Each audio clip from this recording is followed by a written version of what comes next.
Muy buenas tardes, buenas noches para aquellos que lo vean en esas horas. Hoy nos toca ver el tema 13, teoría general de los hechos, actos y negocios jurídicos. Es un tema eminentemente teórico que básicamente es tan importante que todos los derechos tienen su base en este tema. Es decir, conociendo bien los hechos, actos y negocios jurídicos, vamos a poder identificar todo el resto. Y vamos a estudiarlo de la siguiente forma, diferente a lo que hemos visto ahora. Voy a hacerlo en base a mi libro, 1152 preguntas de Derecho Civil 1, personas, desarrollando las preguntas. Empecemos. ¿Qué se entiende por teoría general? Teoría general es aquella doctrina, aquella fundamentación, aquella esencia, aquel pensamiento que normalmente no está en los códigos. ¿Por qué no están en los códigos? Porque de eso se ocupa la doctrina. ¿Qué hace esa teoría? Bueno, esa teoría está inserida en los códigos, se la nota, está ahí, y lo que sirve es para orientar acerca de que la normativa dice, de lo que la normativa dice. ¿Cuáles son los antecedentes de la teoría general de los hechos, actos y negocios jurídicos? Los romanos no la conocían. ¿Por qué razón? Porque los romanos no eran partidarios de teorías, eran prácticos, casuísticos. Donde empieza esto es con los glosadores.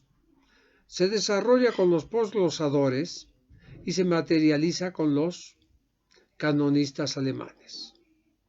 Básicamente el primer código en imponer o reconocer la doctrina es el BGB, el Código Civil Alemán. Bürgerliches Gesetzbuch. Es ese. ¿Por qué? Porque son ellos los primeros que reconocen la validez e importancia que tiene la teoría general de los hechos, actos y negocios jurídicos. Pero ahora veamos qué se entiende por hechos, actos y negocios jurídicos. Son aquel conjunto de principios, reglas, normas que regulan la conducta del hombre con sus semejantes, o de eventos, hechos, acontecimientos o sucesos por los cuales se pueden crear, adquirir, modificar, extinguir o perder un derecho subjetivo. Una vez que conocemos eso, entendamos ahora qué es la teoría general de esto.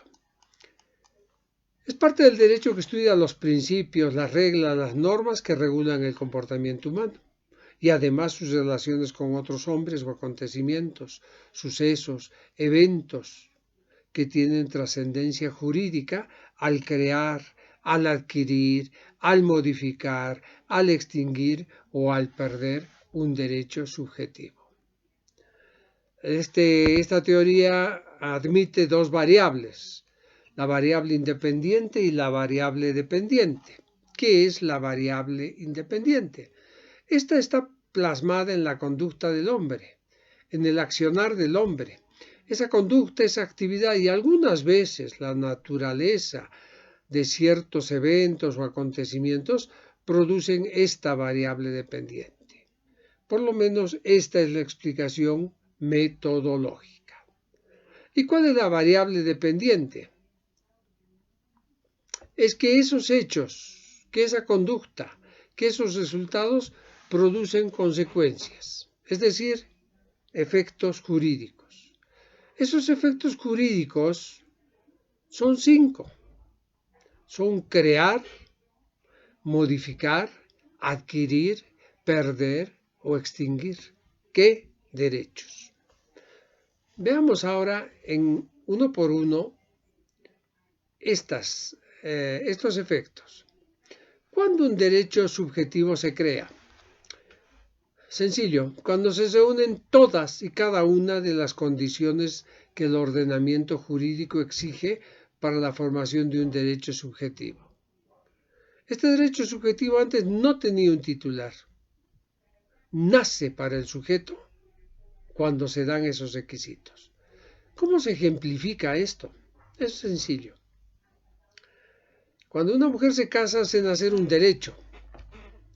Antes esos derechos no estaban en otra persona. Para casarse la ley le exige a la mujer y al hombre, obviamente, libertad de Estado.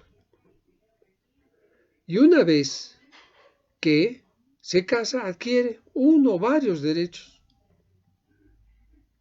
que no los tenía antes. Es decir, han nacido esos derechos para ella cuando se ha cumplido ciertas condiciones que la ley exige. Otra cosa es adquirir un derecho. ¿Qué es la adquisición de un derecho? Cuando se dice que un derecho subjetivo se adquiere, es cuando antes ese derecho ya tenía un titular. Ya era de alguien. Esto es muy normal, común en la compraventa. Cualquiera de ustedes compra un bien mueble sujeto a registro, un bien inmueble o un bien mueble portable de otra persona, quiere decir que esa persona les está dando a ustedes ese derecho que era de él.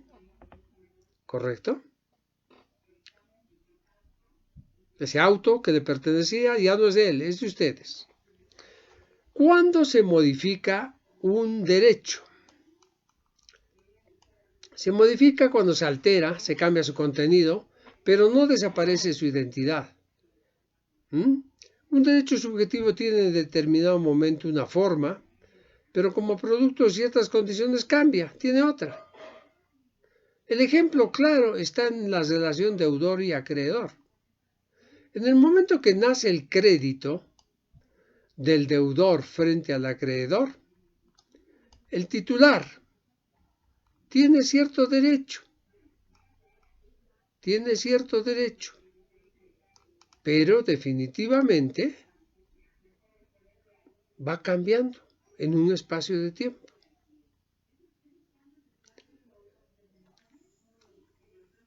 Esto quiere decir que el contenido actual, en el ejemplo de un derecho de crédito, mientras no se vence el plazo, ese derecho de crédito sigue siendo exigible. Hay un objeto, hay una esperanza que el deudor cumpla. ¿Por qué? Porque tiene que cumplir, de eso se trata, de que cumpla. Y supongamos que paga, como normalmente tiene que ser. ¿Ese derecho ha cambiado? Por supuesto que sí, ya no es exigible. ¿Se dan cuenta? Eso es modificar el derecho. ¿Cuándo se produce la extinción de un derecho subjetivo? Es decir, cuando se pierde, desaparece, se destruye para el titular. En el mismo ejemplo, cuando el deudor paga el crédito total, ya no se puede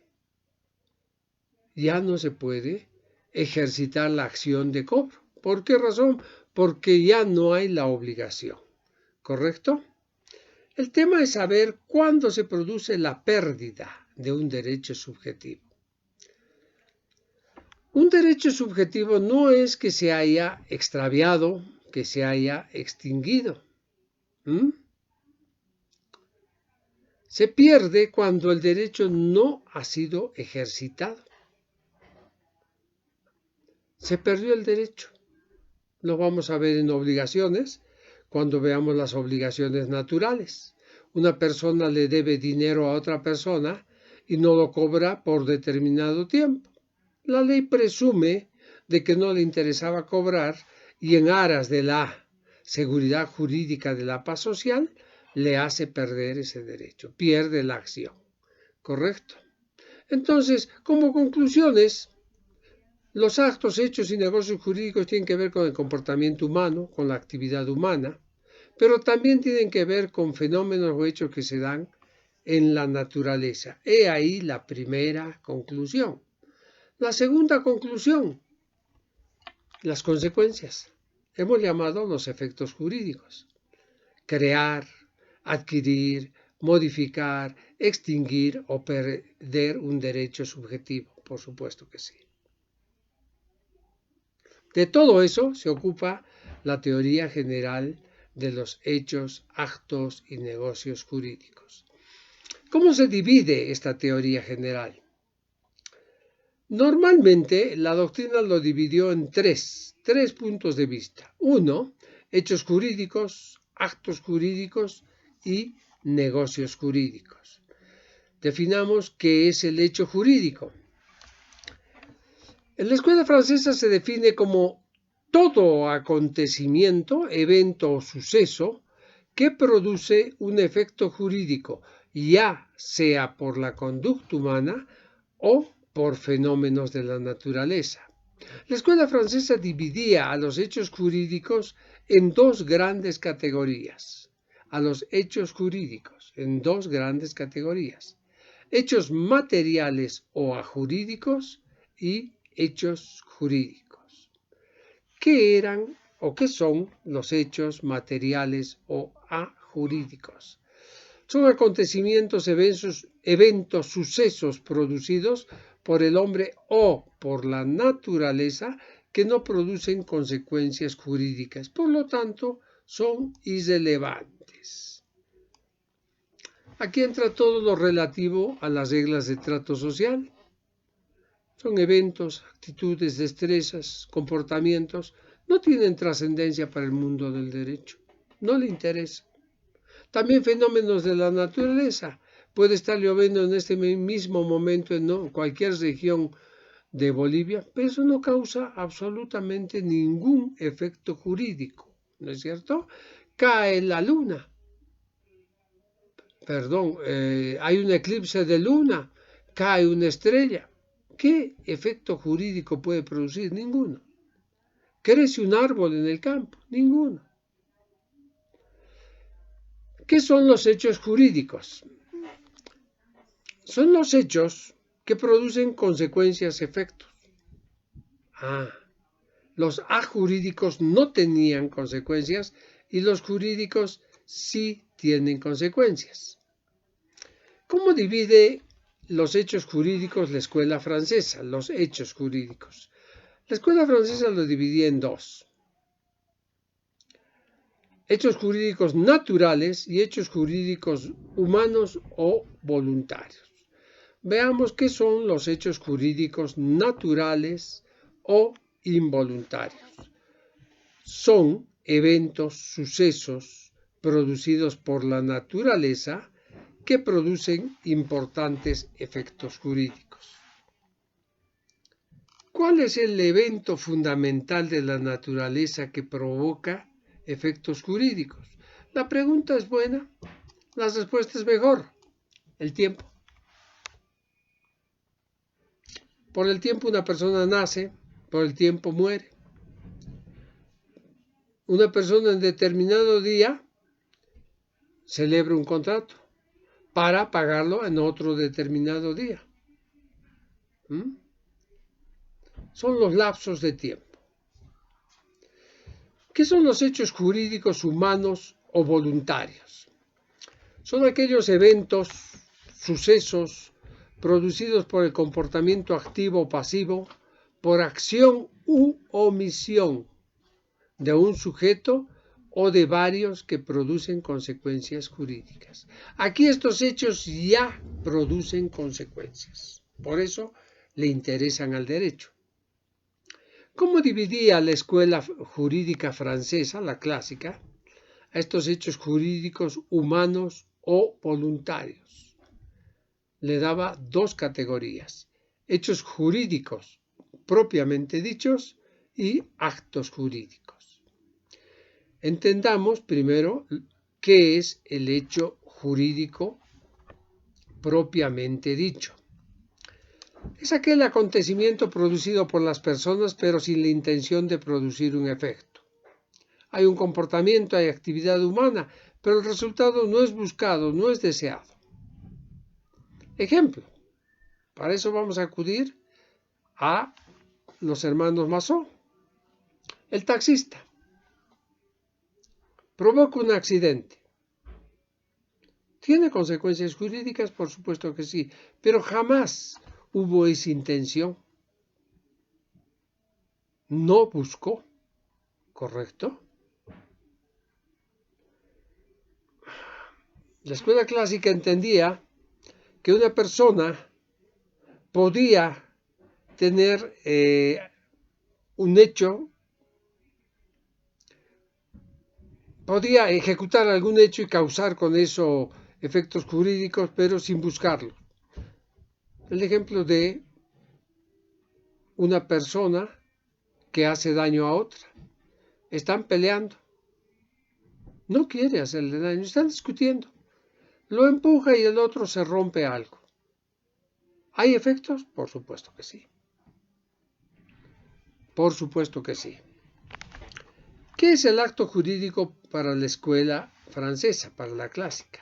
El acto jurídico es una manifestación unilateral, puede ser bilateral, puede ser plurilateral, pero sí ésta está destinada a producir consecuencias jurídicas.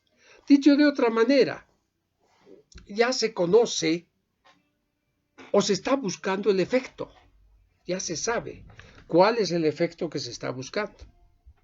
La diferencia entre el hecho y el acto jurídico es que en el acto jurídico él o los autores buscan producir, quieren el resultado. En cambio en el otro no, apareció por una u otra razón. Así de simple.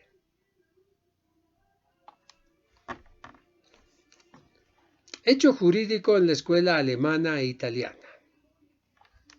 Hasta ahora habíamos visto los franceses.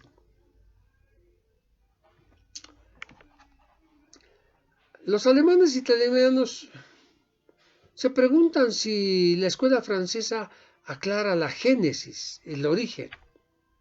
Ellos dicen, sí, los clásicos franceses exponen hechos, actos, en una explicación que no tiene un origen. No explica de dónde surge el hecho jurídico, dónde tiene su manantial, su fuente, lo que nosotros ahora ya conocemos, su naturaleza jurídica. Por eso los alemanes en el BGB consideran, para explicar el hecho jurídico, lo que ellos denominan el Tatbestand. Los italianos lo llaman fatti specie. ¿Qué es eso? Tatbestand, fatti specie. Simple. La hipótesis de la norma. Ahora veamos qué es la hipótesis de la norma. El presupuesto implícito de manera abstracto genérica de la norma es eso. Toda norma tiene en su estructura un presupuesto o supuesto y una consecuencia. El presupuesto supuesto que antecede a la consecuencia se llama Tatbestand o fatti specie o hipótesis de la norma. Es lo que nos han enseñado en Introducción al Derecho. Recuerden ustedes. En Introducción al Derecho nos explicaban claramente de que la hipótesis de la norma preceptúa, informa de algo, de una conducta, y ante el incumplimiento pone un castigo. Normalmente se trata de eso. Pero veamos qué ejemplito nos puede ayudar. Vamos al artículo 1 del Código Civil. El artículo 1 señala que el nacimiento de las personas señala el comienzo de la personalidad. ¿Cuál es la hipótesis ahí? No dice el nacimiento de perros, de gatos, de peluches. Dice el nacimiento de los seres humanos. Eso es la hipótesis. Fíjense, si vamos al Tatbestand, eso es algo abstracto. No dice el nacimiento de determinada persona. De Pedro, María, de Juan y José. Sino de todos. ¿Cómo se materializa esta hipótesis? con la conducta activa o pasiva, con la acción u omisión de los hombres, individual o colectivamente, pero también con fenómenos y eventos. Ojo, fenómenos y eventos que tienen consecuencias jurídicas, ¿correcto? Para la escuela alemana, ¿dónde surge el hecho jurídico? Ellos dicen, esto es sencillo, es la materialización de la hipótesis. Es objetivar eso al abstracto, en algo contrato. Eso es el tal está. En cambio, los italianos que habían dicho la facie specie, reconocen el valor científico de la explicación alemana, reconocen que no puede haber hecho jurídico si no hay una materialización de la hipótesis, pero dicen, agregan, esto igual no explica. Donde hay vacíos, lagunas. ¿Qué sucede con eso? ¿Dónde hay conductas que no están dentro del derecho y hay otras conductas que están dentro del derecho? No se ocupan de ellas. ¿Esto qué significa? ¿Qué significa este pensamiento italiano? Ellos dicen, en derecho los fenómenos, los eventos, los sucesos pueden o no tener trascendencia jurídica. Dependen fundamentalmente de la situación o del caso concreto. ¿Es verdad? Son hechos, motivos, circunstancias cambiantes en un mismo estado, en un mismo departamento, en un mismo barrio, para las personas. Puede suceder que en determinado estado, pueblo, nación, población, sea muy bien visto que se saluden en la calle. Perfecto, son gente educada, se saluda. Pero en otras circunstancias ese saludo carece de importancia. A ver, ustedes como civiles, que alguien los salude o no les salude cuando entran al bus. No pasa nada. A veces entramos, saludamos y a nadie se le mueve un pelo. No tiene importancia. Otra cosa de importante, de diferente, completamente diferente, será entre militares, entre policías. ¿Será que ellos también pueden saludarse o no saludarse cuando se les dé la gana? No sé. Seguramente que no. Seguramente que no. ¿Por qué razón? Porque hay toda una estructura que está determinada para que estructura, disciplina, jerarquía, rango, ¿verdad? Para eso. ¿Por qué razón? Porque uno tiene el deber de saludar.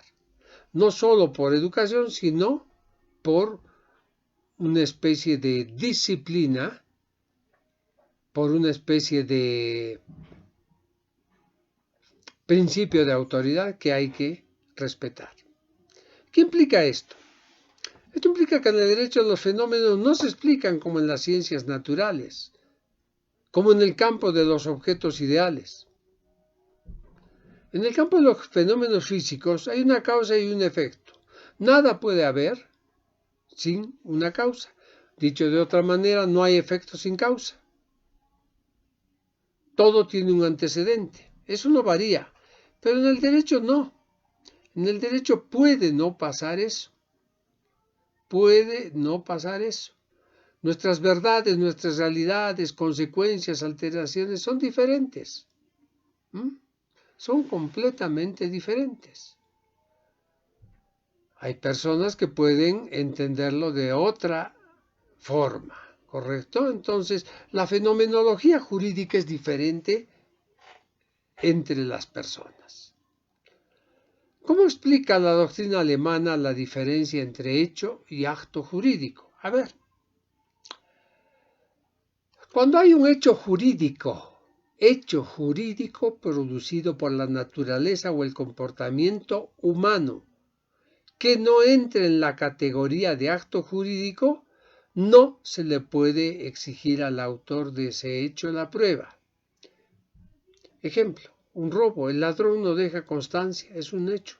Otro ejemplo, Cae un rayo sobre un árbol, el árbol cae sobre la casa mata a unas personas que están ahí adentro. La probanza es absoluta, completa, y además es notoria. En cambio, en el acto jurídico sí deja constancia.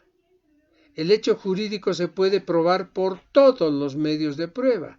En cambio, en el acto jurídico, como hay una voluntad unilateral, bilateral, plurilateral, muchas veces no se puede probar. La ley dice que los que realicen un acto jurídico deben dejar constancia. Debe haber algo escrito, ¿correcto?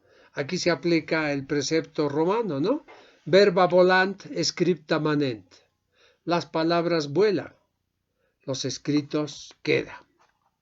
Entonces, conocido esto, ¿dónde está su origen epistemológico? Está en saber diferenciar, en reconocer la naturaleza del hecho. ¿Cómo clasifica la escuela alemana esto? La escuela alemana dice, empieza viendo los hechos jurídicos y dice, estos son simples y complejos. ¿Pero qué son los hechos jurídicos simples? Son aquellos que en un solo elemento se configura todo el hecho jurídico. Y los complejos, no, pues, tienen dos o más elementos en su estructura. A ver, ¿cómo ilustramos esto? Lo que acabamos de decir. Ejemplo, la prescripción adquisitiva comúnmente llamada usucapión. Requiere la adquisición del non domino, la ocupación de la cosa, la buena fe, justo título y transcurso del tiempo. Eso es un hecho complejo. Tiene 5 elementos, ¿correcto? Pero, por ejemplo, el nacimiento con vida, bajo la teoría de la vitalidad, simplemente que se requiere que nazca con vida, un solo elemento, ¿correcto? ¿Cómo se considera en cuanto a los efectos? Los efectos pueden ser definitivos y provisionales. ¿Cuándo son efectos definitivos? Cuando la creación, la adquisición, la modificación o la pérdida o extinción del derecho subjetivo es inmutable, no es susceptible de tolerar cambios. ¿Y cuándo son provisionales? Al revés. No, hagamos otra explicación. Cuando están sometidos a una condición. ¿Qué quiere decir? Esto quiere decir que la adquisición, la creación, modificación, la pérdida o extinción del derecho están pendientes por alguna circunstancia, por alguna condición. Hay una eventualidad, una mera expectativa. Los efectos son simplemente provisionales. En cuanto a la calidad de dichos efectos, ya hemos dicho, son 5: crear, modificar, adquirir, extinguir y perder. Eso no nos vamos a olvidar nunca. ¿Qué elemento del comportamiento humano es imprescindible para el acto jurídico? Ustedes ya están adivinando, ¿sí? La voluntad. ¿Por qué? Primero que nada, las personas son las únicas que poseen voluntad. Muchos dicen que los animales no tienen voluntad, tienen otras características. Pero sí el ser humano. Entonces los seres humanos per se pueden obligarse a realizar actos jurídicos. No puede haber un acto jurídico producido por la naturaleza. Solo la conducta humana lo realiza. Entonces tiene que haber esa voluntad. Y además esa voluntad siempre está unida a una capacidad. ¿Qué capacidad? La capacidad volitiva, la capacidad cognoscitiva. Muchas veces la capacidad de disposición. Ya lo vamos a ver. Entonces, para hacer una especie de fórmula, se puede decir que el hombre más voluntad, es decir, entre paréntesis comportamiento, generan el acto jurídico. Así de simple. ¿Qué busca ese comportamiento? Eso, las 5 formas. Crear, modificar, adquirir, extinguir, perder una relación o un derecho subjetivo. ¿Cómo se conceptualiza estrictamente al acto jurídico? Dicen, no es más que la manifestación unilateral, bilateral o plurilateral de libre voluntad destinada a producir un efecto jurídico. La escuela francesa tiene una cuestión parecida. Es la manifestación de la voluntad que una vez que materializa la hipótesis de la norma, busca como consecuencia un efecto jurídico. Pero cuando se emite la declaración de voluntad, cuando se exterioriza, esa voluntad busca el resultado. ¿Qué pasa cuando no hay voluntad o cuando estamos frente a la ausencia de voluntad? Simplemente no es acto jurídico, se acabó. Así de simple. Acto jurídico está pegado, relacionado a la voluntad, ¿correcto? La escuela alemana, ¿cómo conceptualizaba o cómo entendía el acto jurídico? Ellos se cuidan de decir, ojo, es un acto jurídico privado. ¿Por qué? Porque hay también los de carácter público. Ellos decían, es la exteriorización o actuación de la voluntad humana para producir un efecto querido o al menos previsible, o al menos deseado. ¿Por qué razón? Porque justamente para eso se están reuniendo, están aunando voluntades, ¿correcto? La escuela alemana, la doctrina alemana lo explica con el Nesserus Kipi Wolf, esa increíble obra. Ellos dicen, la persona tiene voluntad. Esta voluntad se expresa a través de actitudes, comportamientos, unas veces de forma activa, otras veces pasiva. Muchas veces el silencio sirve para constituir voluntad. Entonces, cuando se da todo eso, estamos frente al acto jurídico, ¿correcto? Eso condiciona todo a la hipótesis, al cumplimiento de la hipótesis de la norma, del Tatbestand o la fatia specie, que nos hablaban los italianos. Los alemanes distinguen 3 clases de actos jurídicos. Primero, los actos llamados declaraciones de voluntad, que ellos le ponen un nombrecito que ya estuvo en Roma, que ya estuvo bajo la óptica italiana, que se llama negocio jurídico. Le ponen la segunda clase es actos de derecho y lo último es actos ilícitos. Estudiemos primero las declaraciones de voluntad. ¿Qué son las declaraciones de voluntad? Se traducen en un conjunto de expresiones, de palabras orales, gráficas, escritas o signos convencionales por los cuales las personas, las partes, buscan producir un determinado efecto. ¿Para qué? Bueno, pues tienen sus motivos, son variables. ¿Qué se entiende por acto de derecho? Hay una declaración de voluntad que está destinada a producir actos jurídicos lícitos, pero cuando la consecuencia no es querida, no es buscada o no es comprendida, entonces el efecto, la ley, no deriva del contenido de la voluntad, sino que deriva del imperio de la ley. ¿Qué significa por acto de derecho? Significa que son actos que se encuadran a la norma. La norma determina cierta cosa y hay que hacerla como la norma lo dice. Los alemanes dividían en dos grandes categorías.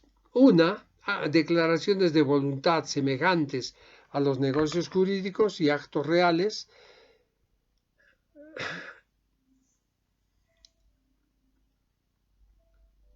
Y actos reales la segunda. Estoy leyendo mal. ¿Qué se entiende por declaraciones de voluntad semejantes a los negocios jurídicos? Es el conjunto de palabras orales, gráficas o signos que el hombre emite, realiza, pero obviamente manifestando su voluntad. Pero el resultado no es comprendido o es desconocido por él o los autores y por consecuencia surge del imperio de la ley. Puede suceder que los autores no lo hayan querido, no hayan previsto eso o no entiendan su significado, pero la ley lo determina que se tiene que hacer de determinada manera. Por ejemplo, hay una deuda. Mientras el deudor no cumple, el acreedor le va a exigir. Pero antes de que se le imponga al deudor el deber de cumplir, hay una etapa previa que se llama intimación de mora. Eso es acomodarse a un acto de derecho. Con esa intimación de mora, el deudor jamás va a poder decir no sabía, no entendía o lo que fuere. ¿Correcto? De eso se trata. ¿Por qué razón? Porque así tiene que funcionarse. Lo otro son los actos reales.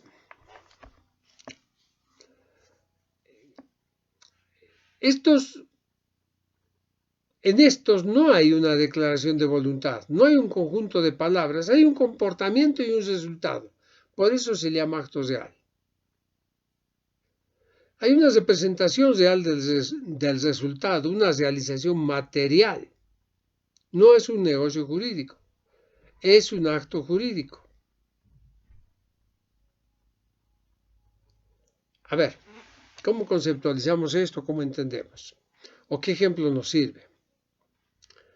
Cuando alguien descubre un tesoro, ¿tendrá necesidad de declararlo?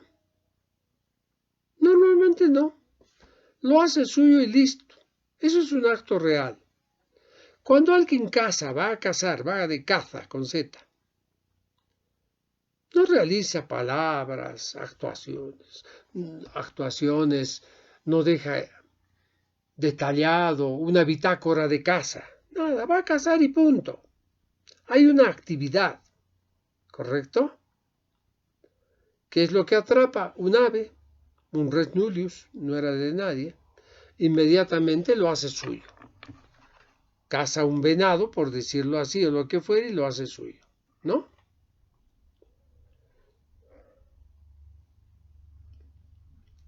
Ese es un acto real.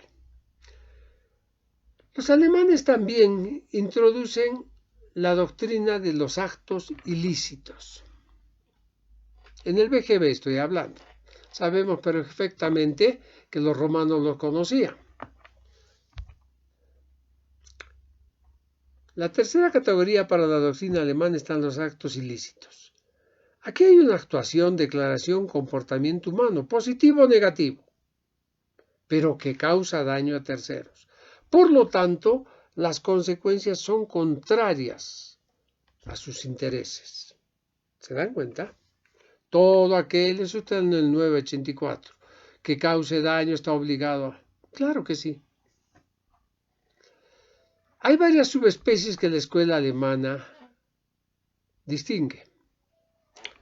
Se basa en los delitos, las infracciones personales, la caducidad.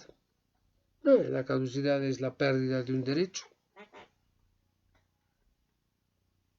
Entonces, fíjense que esto nos ayuda a entender la teoría general de los hechos, actos y negocios jurídicos. Acto jurídico en la escuela italiana. Los italianos decían, es una declaración o actuación de la voluntad humana, normalmente desplegada por una persona capaz de obrar. ¿Quién, esta persona, al realizar ese acto, busca un resultado, busca una consecuencia? Esa consecuencia, ese resultado, es reconocido por el ordenamiento jurídico y produce efectos jurídicos. Por lo tanto, es lícito totalmente. Hay similitudes con la teoría alemana. Lo que sucede es que los italianos lo detallan, lo escriben de forma mucho más pura. La pregunta que se impone es, ¿la capacidad es un requisito para la actuación del hombre? Los italianos responden absolutamente así. Ese comportamiento tiene que ser operado por persona capaz. Mutatis mutandis. Es imposible generar acciones de derecho o actos de esa naturaleza sin la voluntad, sin ese comportamiento. ¿Correcto?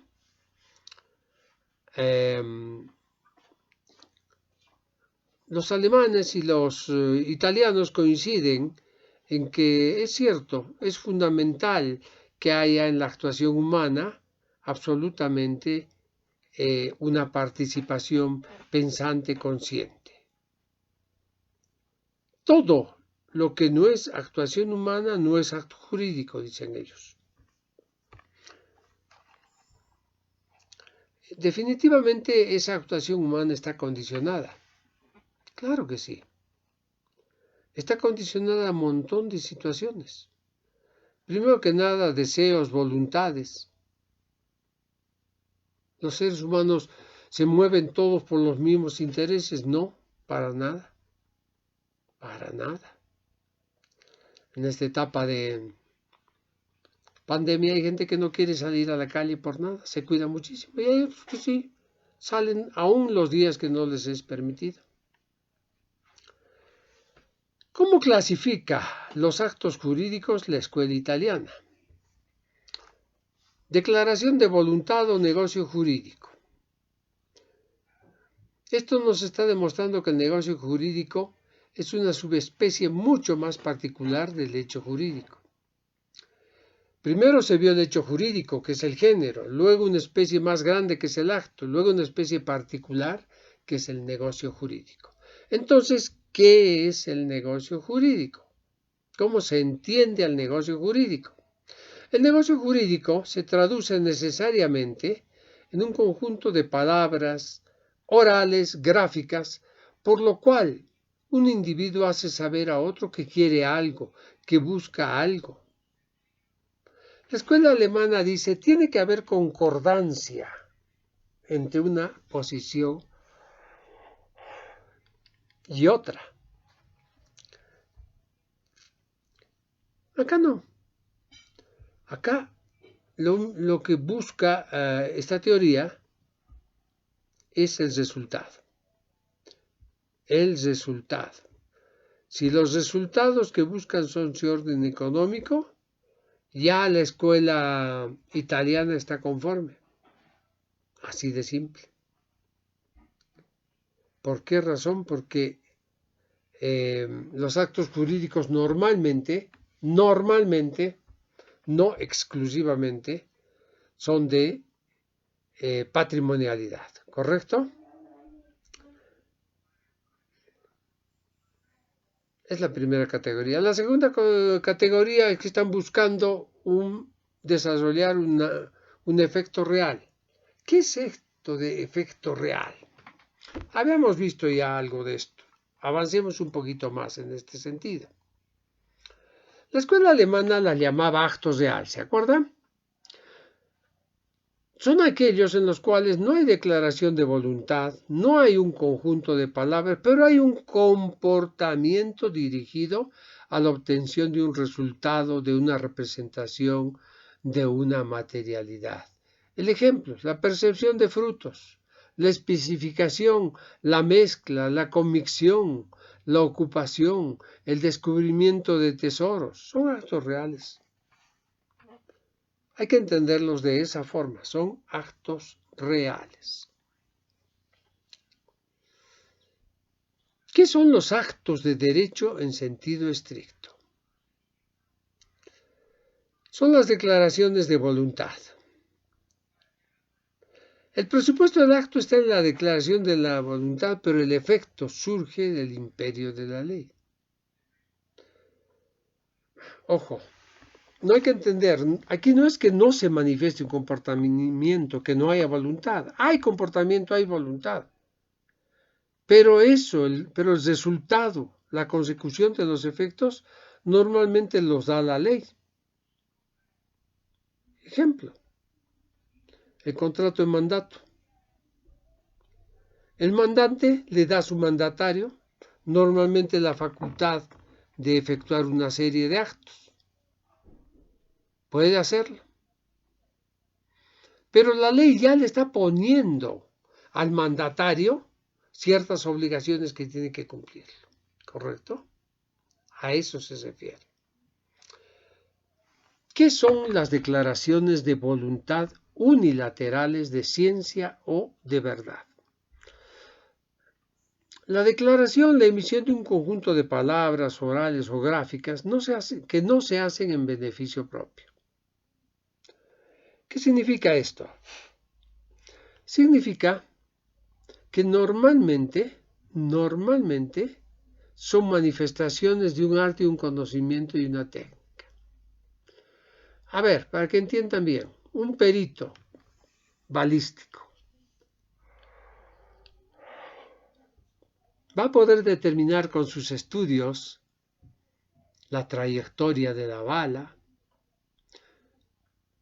va a poder determinar el ángulo, todo eso. Declaraciones unilaterales de ciencia o de verdad. Un arquitecto cuando hace un avalúo es una declaración unilateral de ciencia, ¿correcto? ¿Quiénes emiten ese tipo de actos jurídicos? Peritos, científicos, en fin, todos aquellos que por alguna circunstancia, por alguna razón,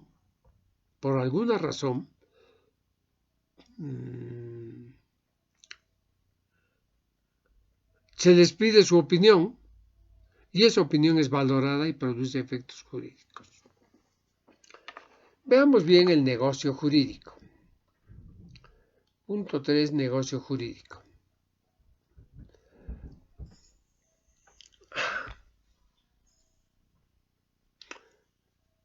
Habíamos dicho que tradicionalmente se conoce como negocio jurídico a un acto jurídico que busca resultados concretos, normalmente patrimoniales. Es verdad, es eso. Esa autonomía de la voluntad de las partes está en directa relación con buscar un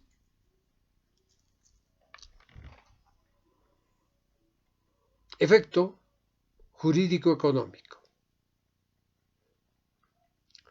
¿Cuál es el concepto del negocio jurídico? Les he dicho un montón de veces que los conceptos son variables.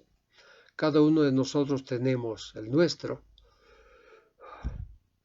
Seguramente los conceptos de los doctrinarios están apegados o son más aceptados porque perfectamente son de gente que sabe. Veamos. El negocio jurídico no es más que el supuesto de hecho que está en la hipótesis, que contiene una o varias declaraciones de voluntad que están orientadas a conseguir un fin, un resultado que el ordenamiento jurídico lo reconoce. Ese fin, ese resultado, normalmente es de índole patrimonial. ¿Correcto? De eso se trata. Los italianos tienen otra forma de ver el negocio jurídico, no es cambiante, no es tampoco diferente. Ellos dicen es la declaración de voluntad privada o el conjunto de declaraciones de voluntades privadas que buscan efectos jurídicos. aunque tal vez no estén claras ni enteramente previstos por él o los autores, pero son válidos y perfectos, y siempre y cuando su naturaleza sea económica. El negocio jurídico para la escuela italiana es una declaración de voluntad. Ellos entienden, si no hay voluntad nunca va a haber negocio jurídico. ¿Y qué es la voluntad? Es pues el consentimiento en acción. Esa es mía. Me parece bien, me gusta. Pero la doctrina dice que es la exteriorización del querer interno al ámbito externo. Vamos al cine. Ya, perfecto. Es una declaración de voluntad.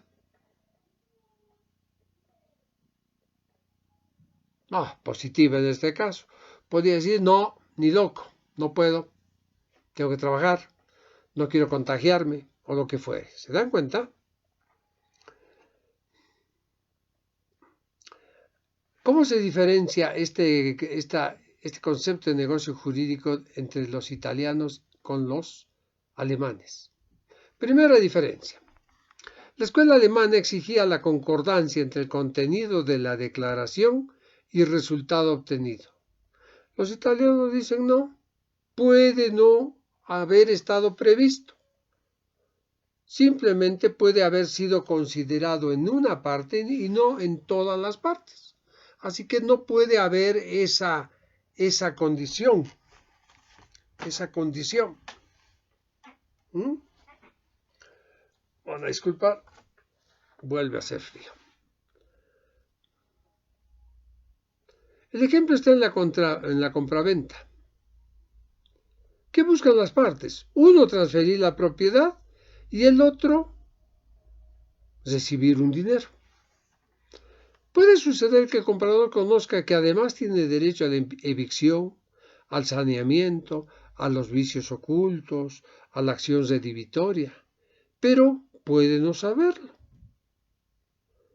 Pero si no lo sabe y no lo indica, ¿eso se caerá de negocio acto jurídico? No. Los italianos dicen, no, eso sigue siendo un negocio jurídico. Los alemanes podrían decir, no, eso es un acto jurídico solamente, porque tienen que estar previstas todos. No, eso se llama la omnicomprensión del derecho. El derecho es omnicomprensivo. En un contrato tiene que estar todo. No, señores, no. Error, craso error. ¿Qué otras diferencias existen? Otra distinción clara es que los alemanes decían que el resultado tiene que ser lícito. La escuela alemana dice también que además de ser lícito, tiene que ser de naturaleza económica. Los alemanes, el reconocimiento de un hijo podría ser un negocio. ¿Por qué? Porque es lícito. En cambio, para los italianos eso no es negocio jurídico, solo es acto jurídico. ¿Por qué? Porque aparentemente no genera patrimonialidad. ¿Se dan cuenta? ¿Qué dice nuestro Código Civil? Nuestro Código Civil calla. Callaron nomás se queda. Pero ojo, en materia mercantil el Código de Comercio aplica la teoría del negocio jurídico.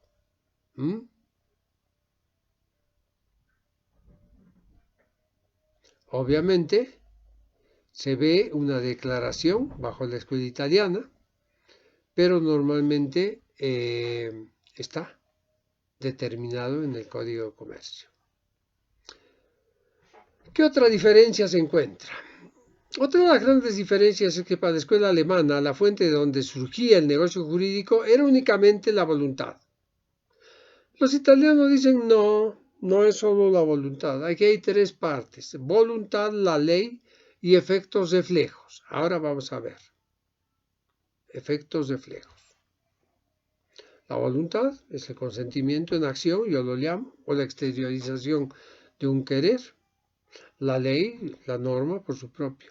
Y efectos reflejos, es decir, que tiene eh, oponibilidad frente a terceros. Claro que sí.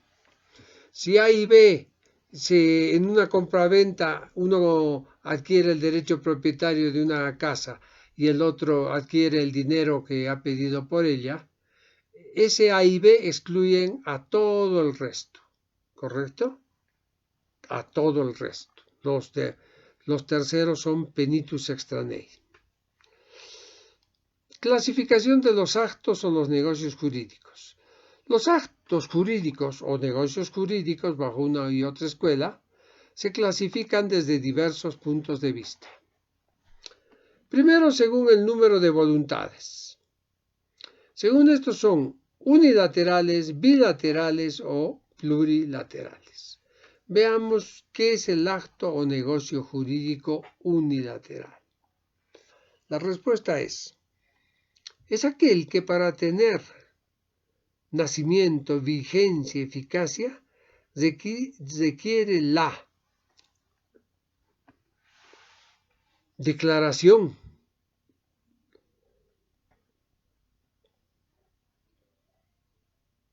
de una sola persona o de la ley expresada por una persona capaz. Así de simple.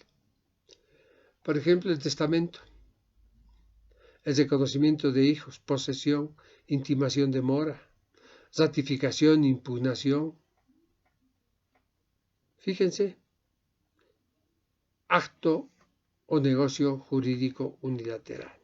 Y el bilateral, bueno, aquí hay dos declaraciones, hay dos consentimientos, hay dos voluntades, ¿correcto? Esas voluntades normalmente buscan ambas un efecto, se juntan para un efecto. Pero ¿qué pasa cuando esas voluntades son disímiles, son diferentes? Ahí no hay acto, no hay acto. Obviamente que si yo quiero comprar y ustedes quieren vender algo, vamos a coordinar en algún momento en el precio, la forma de entrega y el resto. Así de simple. El acto jurídico plurilateral se da cuando intervienen más de dos personas, 3, 4, 5, 10. Se cumplen las mismas condiciones. Si todos se ponen de acuerdo, todas las voluntades marchan en una sola dirección. El ejemplo es la delegación perfecta, la expromisión, la subrogación. Se puede tranquilamente, sin ningún problema. La pregunta es, ¿por qué es importante diferenciar el acto del contrato? Porque no hay que confundirlos. El acto no es lo mismo que un contrato. El contrato es un acto, pero el acto no siempre es un contrato. El contrato es la objetivización de un acto. Pero el acto ya sabemos perfectamente que normalmente está bajo la tuición de una actividad, conducta, evento, suceso. Entonces, no confundir. Un contrato es un acuerdo de voluntades. La escuela clásica decía es un acuerdo de voluntades opuestos. Yo no creo que sean opuestos. Son disímiles, sí, no opuestos. ¿Ah? Los romanos decían, cuando dos personas con intereses opuestos hacen coincidir, estamos frente al contrato. El que quiere vender, ¿hay oposición con el que quiere comprar? No, es que son dos versiones de una misma actividad. Uno quiere desaposesionarse de un bien y el otro quiere posesionarse del mismo. Eso es la compraventa, mediante el pago de dinero.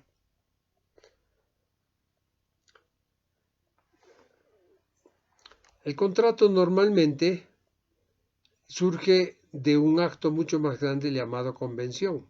Y la convención es un acuerdo de voluntades que crea, modifica, extingue derechos subjetivos. Entonces, fundamentalmente la diferencia entre acto y contrato está en que el acto, no solo el acto, sino que la convención es el acuerdo de voluntades pensado entre las partes para modificar, para hacer adquirir, para extinguir relaciones. ¿Correcto? En cambio, el acuerdo de voluntades crea, modifica, extingue relaciones de contenido patrimonial. Muchos dicen, el acuerdo de voluntades cuando tiene contenido patrimonial se llama contrato. ¿Por qué? Aquí ya no es la diferencia entre género y especie. Lo único que cabería es el efecto y la consecuencia.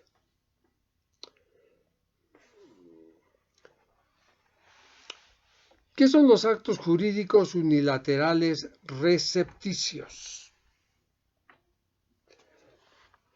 Esos actos o negocios jurídicos unilaterales, primero que nada, son los que contienen una sola declaración de voluntad. Con esa sola declaración de voluntad surge el acto jurídico. Esa declaración de voluntad está orientada, está guiada a que el otro sujeto se entere, sepa, se obligue o sea beneficiado. Así de simple. Normalmente es de beneficio. Las donaciones, los testamentos. Los testamentos generalmente, como acto jurídico unilateral recepticio, se caracterizan por ser revocables. Pueden ser revocables hasta 5 minutos antes de la muerte. ¿Correcto? O, sin ir a eso, el reconocimiento de deuda. Una persona reconoce una deuda, no firma un documento y se arrepiente. Ya no tiene deuda, lo pensó a tiempo. ¿Se dan cuenta? Lo pensó a tiempo. Entonces, no es un negocio jurídico unilateral recepticio. ¿Qué son los actos jurídicos unilaterales no recepticios? Son aquellos en los que hay una declaración de voluntad, pero esa declaración está dirigida, está orientada a un sujeto, no a un sujeto determinado como el anterior, sino a toda la colectividad. A toda la colectividad. La característica fundamental es que son irrevocables. El sujeto no puede estar cambiando, lanzar ese acto jurídico unilateral y después decir, no, era mentirita. Ejemplo, el perro, perdido. Se busca un can. Doy recompensa de $100. Se pone la foto, se pega en los postes, en las paredes. Acto jurídico unilateral no recepticio. ¿Correcto? Segunda categoría de actos y negocios jurídicos. Según los efectos se clasifican en actos jurídicos intervivos y actos jurídicos mortis causas. Intervivos son aquellos hechos entre dos personas que están vivas, compra-venta, mutuo, comodato, uso, usufructo, habitación. Y mortis causa son aquellos que van a tener efecto después de la muerte. Tercera categoría de actos o negocios jurídicos. Según el carácter del acto jurídico pueden ser a título oneroso o gratuito. Son onerosos cuando las partes reciben, ambas partes, una retribución. ¿Correcto? Una retribución. definitivamente se aplica la regla romana, el do des, doy para que des. ¿Quieres mi cafetera italiana, que hace los mejores capuchinos del mundo? Perfecto, yo te vendo además con el mejor café colombiano. Y tú me pagas tanto. Ambos están recibiendo algo que tiene un valor patrimonial, ¿correcto? Eso es importante. Veamos ahora el acto jurídico oneroso. ¿Qué significa?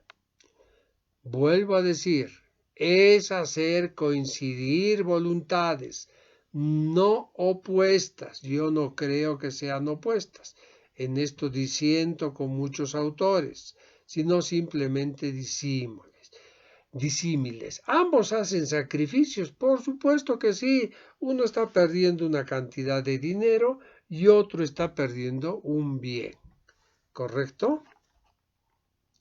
La escuela alemana aporta esto. Dice, esto es muy importante. Cuando las partes se dan algo entre sí, no importa que no haya equilibrio, que no haya conmutatividad. Es decir, uno podrá comprar una casa en 10 millones. Correcto. Y a otro esa casa le pudo haber costado 1 millón. No interesa eso. Uno sabrá por qué lo compra. Así de simple. Entonces, los alemanes dicen eso es absolutamente privativo y a nosotros no nos interesa. ¿Qué son los actos o negocios jurídicos a título gratuitos en los que no hay reciprocidad? Es decir, una de las partes da algo y la otra solo recibe y no da nada. Estamos frente a un acto o negocio jurídico a título gratuito. Ejemplos: el perdón de la deuda, la condonación. ¿Sabes qué? Eres un muerto de hambre, no me pagues, ya. Acto jurídico a título gratuito. Una liberalidad de bronca, de rabia, de enfado, de lo que fuere. ¿Cómo aporta esto la doctrina italiana? La doctrina italiana dice que hay que tomar para esta clasificación el carácter, además de todo lo que hemos visto. Y agrega otro tipo de actos jurídicos. Por ejemplo, dice, hay actos jurídicos neutros o negocios jurídicos neutros. Es novedoso. No son ni gratuitos ni onerosos. Es decir, son neutros. Aquí hay una reciprocidad de sacrificios. El ejemplo típico es la renuncia de una herencia. ¿Se puede renunciar a la herencia? Por supuesto que sí. Así de simple. Entonces, fíjense, aquí una de las partes lo único que hace es renunciar a algo. Interesante. Escuchen esto. El acto jurídico parciario. ¿Qué es el acto jurídico parciario? Están dentro de esa categoría. Son aquellos en los cuales una de las partes, en un acto a título oneroso, le confiere a la otra parte una ventaja de carácter económico o tradicional. El acto parciario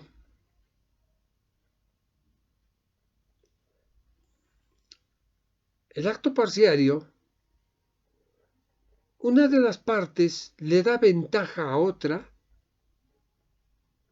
pero a cambio recibe un porcentaje. Ya no es esa liberalidad a título gratuito. Ahora te doy, pero tú me tienes que dar algo más, ¿correcto? Normalmente esto se da en materia agraria, ¿no? Te doy esto, pero te doy un campo, te doy 40 hectáreas, pero tú me das el 10% de la producción. Acto jurídico parciario. Uno confiere una ventaja, pero en la contraprestación hay un porcentaje que recibe. Otra categoría de actos o negocios jurídicos. Ya falta poco, tengan paciencia. ¿Cómo se las clasifica? Según sea o no tipificado el acto jurídico, son nominados o innominados. Actos o negocios jurídicos nominados es porque están en la ley. Cuando estemos en contratos, vamos a ver igual contratos nominados y contratos innominados. Están en la ley. Son actos típicos. O la permuta, la compraventa, el seguro, todos esos. ¿Por qué? Porque la ley los considera. En cambio, los actos o negocios jurídicos atípicos y no innominados no están descritos. Ojo, no quiere decir esto que vayan contra la ley. No quiere decir que no estén defendidos por la ley. Simplemente no están. Contrato de compraventa, contrato de arreglo de artefactos eléctricos. Actos jurídicos conmutativos y aleatorios. Los conmutativos son cuando las partes conocen de antemano cuál es el alcance de la prestación y sus beneficios. Un padre va y quiere comprar una bicicleta. Sabe que la bicicleta tiene 14, 26, 13, 38, 42 velocidades, no sé, y sabe que tiene que pagar tanto. Sabe que es una marca muy buena y sabe que eso le va a costar. ¿Correcto? Así de simple. Eso es conmutativo. En cambio, aleatorios, la palabra alea ya está denotando que los autores no saben cuál será el resultado. No saben a ciencia cierta. ¿Ah? Contratamos un cantante. A ver, ¿estamos plenamente convencidos que el cantante lo va a hacer a las mil maravillas? ¿No podrán haber una serie de factores que interrumpan esa actuación? Seguramente que sí. Por eso es aleatorio. Actos o negocios jurídicos principales y accesorios. Los principales tienen vida y autonomía propia. Existen per se. No necesitan de otro acto. En cambio, los aleatorios o accesorios, accesorios, que no tienen autonomía, que son dependientes, dependen de un contrato principal. Aquí se aplica la regla fundamental, que la vamos a ver muchas veces, accessio sequitur principale. Lo accesorio sigue la suerte de la principal. Los principales negocios jurídicos accesorios o actos jurídicos están plasmados en la hipoteca, prenda, garantía, antícrisis, fianza, aval, ya sea la garantía real o personal, están garantizando un contrato principal. ¿Correcto? Categoría en la escuela alemana. Hay actos o negocios jurídicos reproductivos y actos y negocios jurídicos extintivos. ¿Cuáles son los reproductivos? ¿Cuándo están? ¿Cuándo hay actos o negocios jurídicos reproductivos? Cuando hay una declaración de voluntad que no hace más que ratificar o producir una anterior declaración de voluntad, haciéndola válida y eficaz, como con la confirmación, como con la ratificación. En la ratificación, una persona actúa a nombre de otro, sin recibir su consentimiento, frente a otro sujeto. En cambio, los actos jurídicos extintivos son los que ponen fin al vínculo jurídico. Una persona perdona una deuda, y listo, se acabó, ya no hay más que hablar sobre el tema. Le perdonó o condonó la deuda y se acabó. Otra clasificación, actos o negocios jurídicos patrimoniales y familiares. Patrimoniales definitivamente son aquellos que se traslucen en dinero. Y los familiares están un poco ya fuera del alcance del Código Civil, se han insertado en las normas del Código de las Familias y el proceso familiar ahora, y se traducen normalmente en materia de matrimonio, reconocimiento de hijos, filiación, ¿correcto? Y hay algo que nosotros no conocemos mucho, que son los negocios jurídicos fiduciarios, que los vamos a ver en profundidad en la materia de sucesiones.